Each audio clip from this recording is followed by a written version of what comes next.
Estamos de vuelta en vía pública con un tema hipersensible para muchas personas que han estado toda su vida esperando este momento, ahorrando para su jubilación. En particular, aquellas personas que tienen sus fondos en fondos más seguros, entre comillas, más conservadores, el fondo E, por ejemplo, algunos fondos que han sufrido bajas importantes, entonces, claro, no es un momento apropiado, propicio para jubilarse. Pero esto es un tema técnico que hay que consultárselo a los expertos, por qué se ha producido esto y cuáles son las medidas más razonables y prudentes para tomar, más allá de lo que ha dicho la superintendencia también, que ha llamado a posponer, si se puede, un poco la jubilación a quienes hayan sufrido estas bajas. Pero tomamos contacto con José Luis Ruiz, que es economista y académico de la Facultad de Economía y Negocios de la Universidad de Chile, de la FEN, un gran experto en estos temas. José Luis, muchas gracias por seguirnos como siempre. ¿Cómo estás? Bien, muchas gracias por la invitación, Matías. Oye, bueno, primero expliquemos, porque a veces nos cuesta toda la cultura previsional, ¿no es cierto? Desde los multifondos, las personas podemos elegir desde el A hasta el E, según el riesgo, el nivel de riesgo que queramos tener. Esto tiene que ver con la edad que tengamos también, la cercanía a la jubilación. Pero aquí hubo, y nos vas a explicar tú por qué, una baja importante, sobre todo en los fondos D y E, entiendo. ¿Y qué efectos tiene? Partamos por donde te parezca a ti como profesor. Muy bien, mira, aquí hay que entender que los fondos de pensiones están sujetos a los movimientos de los mercados de capitales. En el caso de los fondos más conservadores, que es donde tienen su fondo las personas que están próximas a pensionarse, estos fondos sufren cuando las tasas de interés suben. Claro. Y todos los fondos sufren también cuando hay más incertidumbre. Entonces, estas dos cosas han ido de la mano en este último tiempo, donde hemos visto alzas de tasas en la economía, y por lo tanto los instrumentos de renta fija, que son la mayor composición de los portafolios más conservadores, experimentan una disminución de valor. Y por lo tanto vimos en junio una caída, por ejemplo, en el fondo E levemente superior a un 3%, y con un acumulado negativo en el año en torno a un 10%. 10, claro, a eso me refiero. ¿Acumulado desde 2020, los últimos 12 meses o lo que llevamos del 21? Básicamente en el 2021 llegan un poquito más que un 10%, pero también en los últimos 12 meses está levemente como la caída levemente sobre el 9%, casi el 10%. ¿Tiene que ver con los retiros de las AFP y por qué?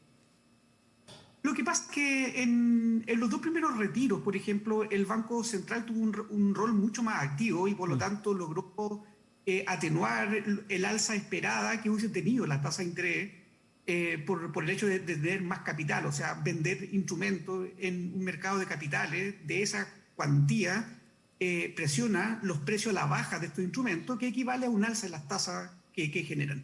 A ver, uno se entiende. Un segundo, José, porque hubo que salir a liquidar posiciones, ¿no es cierto? Renta fija y renta variable. Cuando uno sale a liquidar posiciones para vender, para que las AFP le pudieran dar el 10% a su cliente o a su dueño más que cliente, al salir a vender los precios bajan, hay mucha oferta en el mercado. ¿Dónde se relaciona la sobreoferta de instrumentos financieros a este movimiento de las tasas de interés? Perfecto, mira. La relación es bastante directa, o sea, en un mercado sin intervención del Banco Central hay que entender que el volumen de recursos que involucra cada tiro equivale a prácticamente 25 o 30 días de transacciones habituales del mercado de renta fija, que es donde están principalmente posicionados los fondos. El fondo E invierte casi un 95% del fondo en instrumentos de renta fija y principalmente en Chile. Entonces, esto también ilustra la importancia que tiene también tener recursos en el extranjero, porque Chile lamentablemente ha visto un clima enrarecido, político, que afecta obviamente a los inversionistas extranjeros. Por diversificación es bueno tener... Por diversificación. Sí, se entiende. Exactamente. Entonces, al final del día ha habido una mala combinación que ha generado, en definitiva, una mayor presión. Pero los retiros fueron muy fuertes, o sea, los 3 retiros acumulan del orden de 50.000 claro, de dólares. 50.000 millones de dólares. Claro, exactamente, que más o menos para que la gente lo entienda en perspectiva, es poco menos del 20% del PIB de Chile. Por lo Por lo tanto, eso es una presión enorme sobre una economía pequeña que es Chile, que tiene un buen colchón financiero con los fondos de pensiones, pero que obviamente un retiro tiene repercusiones importantes. Ya, En el pero tercer, sí, sí, sí. el Banco Central actúa también, pero con menor espacio, porque gran parte de los instrumentos más líquidos fueron vendidos en las primeras dos etapas. Entonces, claramente aquí ahora se ve más afectados los precios. Pero también, como te digo, con la incertidumbre que se vive principalmente en Chile por pandemia, porque también hay que entender que la pandemia genera ruido y todo eso afecta al final los mercados y por lo tanto claramente apariciones de nuevas cepas, climas políticos enrarecidos, todo eso repercute al final en mayor incertidumbre que entre comillas golpea las tasas al alza en este caso de los instrumentos de renta fija. Ya, esto es información que ya es dato, ya es pasado, ya ocurrió, esta baja en torno al 10% ya ocurrió, los retiros también, pero lo que no ha ocurrido es que mucha gente que nos está mirando está en el entorno etario de ir preparando su espacio de salida ya y de jubilación. Entonces, lo que ha dicho aquí el superintendente Macías, el superintendente de AFP, para que la gente, para ilustrarlo bien, es el agente regulador, autónomo, no es un funcionario del gobierno, no es de las AFP, es quien, voy a decirlo, como un poco de inspector del mercado financiero, del mercado de las pensiones. Y él ha dicho igual a las personas que, tú me corriges si hay un concepto mal, por favor, José Luis, ha dicho que quizás es mejor en la medida posible posponer un poco porque en este momento podrían ser un mal negocio jubilarse. Sí, efectivamente, yo concuerdo con la visión técnica de Osvaldo Macías. Justamente aquí hay que rescatar que si bien es cierto, la superintendencia es un aparato del sistema público, goza de independencia técnica. Sí. Y por lo tanto, aquí hay que entender que no hay ni bueno ni malo. Lo que está hablando aquí el superintendente Macías es de total razonabilidad para aconsejar a las personas, quienes pueden postergar el retiro, lo aconsejable es que tomen un tiempo y posterguen esta decisión, esperando que el clima de incertidumbre disminuya y que obviamente se recupere una senda de rentabilidades en los fondos justamente que han sido perjudicados fuertemente. Esto ocurre cuando hay cambios bruscos, cuando se inicia una crisis. Lo normal es que los fondos más riesgosos, fondo A, fondo B, se ven fuertemente disminuidos, pero posteriormente a cuando uno comienza a dejar la crisis atrás, estos fondos comienzan a experimentar alza. Y ahí normalmente lo que ocurre es que las tasas de interés de la economía comienzan a subir y generan presión inflacionaria y el Banco Central también comienza a subir su tasa de política monetaria, que al final es una tasa que es como rectora en la economía. Y el Banco Central ya está teniendo presiones de tipo inflacionaria y que ha anunciado que obviamente el estímulo de tener tasas más bajas lo va a ir dejando de lado gradualmente, lo va a ir retirando. Entonces, en definitiva, no se ve como una buena decisión pensionarse actualmente ni en los próximos meses para aquellas personas que pueden postergar. Obviamente, lo ideal es que posterguen el retiro y aquellos que no, lamentablemente, no es el mejor momento. Pero, José Luis, ¿por qué este link directo al que haya bajado la rentabilidad en los últimos meses ¿en qué va a beneficiar? ¿Me van a calcular distinto si yo logré sumar 10 pesos en mi fondo? Yo voy a jubilarme y me tienen que hacer por una tabla de cálculo los años que tengo, las perspectivas de vida y me van a calcular mensualmente cuánto me van a dar de pensión. Explícame por qué afecta tanto la baja en los últimos meses para el cálculo que me hagan de mi pensión futura.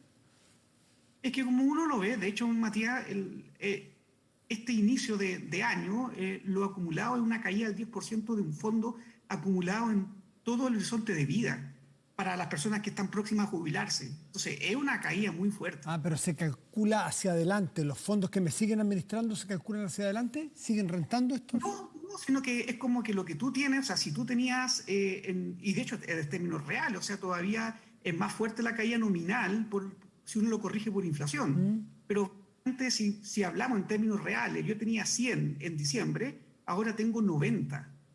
Y por lo tanto, esto no es que se lo hayan robado, como gente a veces puede pensar, o hay un fraude, no. Los papeles financieros en este momento valen menos en el mercado de capitales.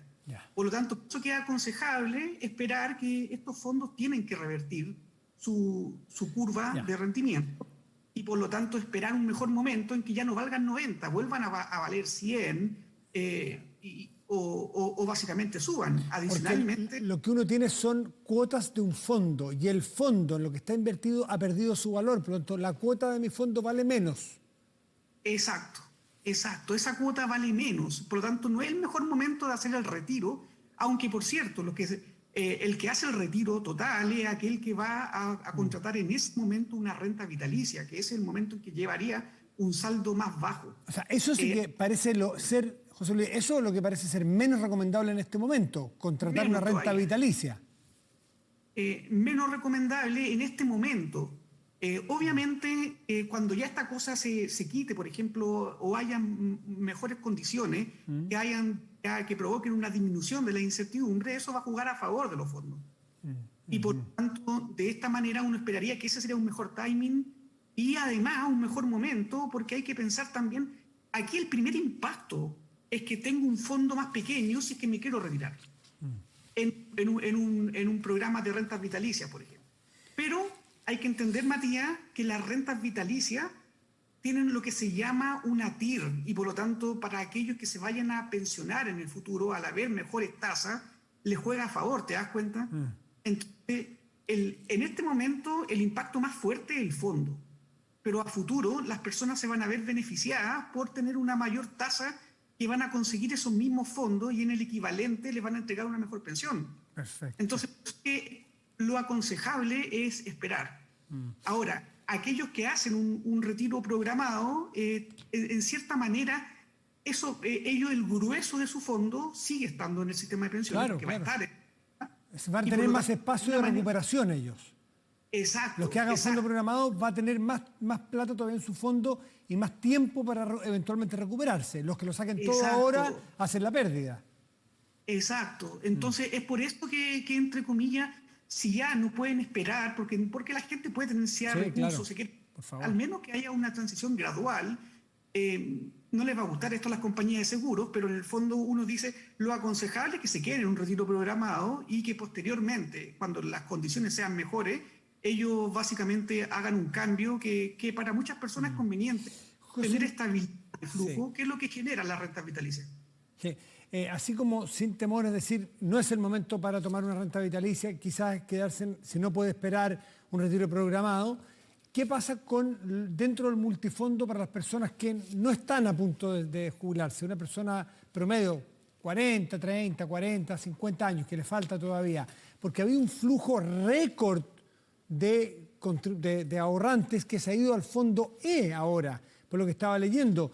Estaba leyendo noticias de que nunca había tenido hubo un traslado masivo al fondo E y es relativamente reciente. ¿Tú qué recomendarías o qué es lo esperable? No es que te pongas a hacer de feliz y de forrado aquí, sencillamente es lo recomendable en teoría económica básica, clásica, casi de sentido común. En estos momentos, resguardarse en un fondo más conservador o irse a un fondo más arriesgado que pueda tener perspectivas de más rentabilidad en un largo plazo más largo, valga la redundancia. Efectivamente, yo creo que tú das en el clavo, Matías, porque tú estás diciendo claramente las personas tienen que tener una regla. ¿Cuál es la regla más básica? Invertir de acuerdo al horizonte de expectativa, de este caso de vida que tienen las personas. Y la regla general es que las personas más jóvenes deberían optar por los fondos más riesgosos, que son los que rentan más en el largo plazo y que han rentado más y que tienen mejores proyecciones. Las personas que básicamente ya están por pensionarse o son pensionados están en los fondos de menor riesgo, pero ahí ellos todavía pueden escoger en cuál de los fondos de menor riesgo están. Lo que uno espera es que la economía en el mediano, largo plazo supere esta crisis, superemos el clima de incertidumbre y por lo tanto podamos básicamente tener mejores retornos. Y es por eso que, entre comillas, como estrategia hacia mediano, largo plazo, es tratar de apuntar a los que son pensionados a fondos que sean un poquito menos conservadores dentro de lo que ellos pueden escoger. Pero claramente un consejo es no tratar de jugar con los fondos a tratar de ganar ellos al mercado, porque incluso personas expertas que transan todos los días no le apuntan siempre al movimiento del mercado. Y por lo tanto es mejor tener reglas más macro, que es como tener tu inversión de acuerdo a tu horizonte de inversión. Lo que no es aconsejable, por ejemplo, es que la gente joven esté en los fondos más conservadores. Eso no tiene ningún sentido, como básicamente muchas personas cometen ese error. Gente más joven, ¿tú le recomiendas ponerse en fondos tipo A o B, que son con mayor riesgo, pero con más expectativa de rentabilidad en el largo plazo? Porque a ellos les faltan 30 años para jubilarse, si no 40, exacto. Por eso. Es que imagínate, te voy a mostrar solamente, yo sé que el tiempo es corto acá, no, tranquilo. Pero imagínate que el mes de marzo, cuando los mercados financieros del 2020 se vieron fuertemente impactados por los cierres de fronteras, por la paralización de la economía, con bolsas mundiales que cayeron 30% o más algunas. Los fondos de pensiones, el más riesgosos, perdieron una cuantía superior a un 20% en ese mes. Y uno podría ser dramático y pensar que, wow, me están destruyendo el valor de que he acumulado en mucho tiempo. Sí, pero al final del año los fondos terminaron todos rentando positivo. O sea, recuperaron ese golpe. Recuperaron el golpe. ¿Y qué pasa con los que, mire qué buen tema, ¿qué pasó con los que se apanicaron o los que siguieron mal las recomendaciones después de las caídas de las bolsas, esos días dramáticos, y se salieron del fondo y se pasaron? Es que ellos son los que terminan muy dañados. Ellos hicieron una pérdida y sonaron, no recuperaron nada. Imagínate que esas personas que se cambiaron y que no se volvieron a cambiar y están ahora en el fondo E, perdieron un 20% en el fondo A, si es que estaban, o más, y posteriormente ahora llevan un 10% de pérdida en el fondo E. Claramente, pérdida para ellos es un desastre. ¿Y por qué? Por no hacer un timing correcto de inversiones, que personas expertas les cuesta mucho, pero juegan con reglas más estables en el largo plazo. Y es por eso que en el fondo aquí lo que uno aconseja a las personas no es que sean expertos financieros, pero que entiendan al menos algo tan básico como entender el horizonte que ellos están realizando su inversión, que estas son inversiones de largo plazo y que por lo tanto están sujetas en el corto plazo a vaivenes del mercado, pero que en el fondo en el largo plazo han mostrado cumplir con el objetivo de creación que han tenido estos fondos. Por lo tanto, esto han entregado una rentabilidad que al menos por ese lado no va la crítica hacia la gestión de la AFP. José Luis, ¿cómo te explicas tú? Porque hubo cambios masivos, récord, entiendo, según señalan la AFP o la superintendencia, no las AFP, o sea, el ente que los regula.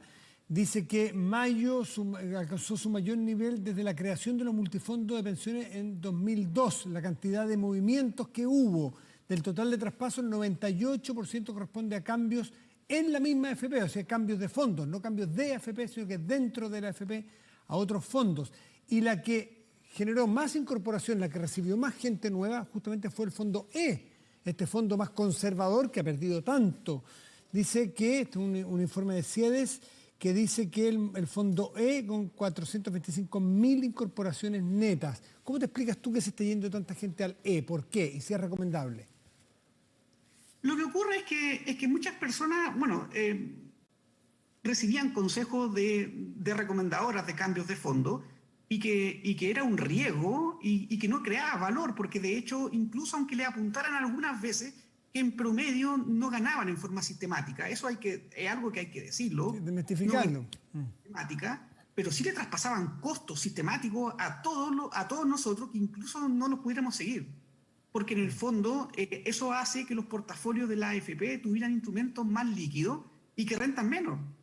No pueden invertir, por ejemplo, tanto en activos alternativos, que es como fondo inmobiliario, infraestructura, que es algo que ha mostrado una rentabilidad excelente. No pueden tener una cuota tan grande en esos fondos, porque en el fondo, si hay movimientos bruscos, hay que salir a liquidar instrumentos que gozan de muy poca liquidez. Es como querer vender la casa de un día para otro. No se puede. No, te pagan la mitad. Si tú estás desesperado por vender, 80, te pagan 90%, sí, pero una forma de decir. no es el mejor negocio. Te castigan, es una forma correcta de decir. Te castigan exacto. Si sales a vender apurado. Claro, entonces como que el hecho de pensar de que, hay una rentabilidad negativa, porque hay que entender que los mercados se mueven y en el largo plazo han dejado un mayor retorno los fondos más riesgosos.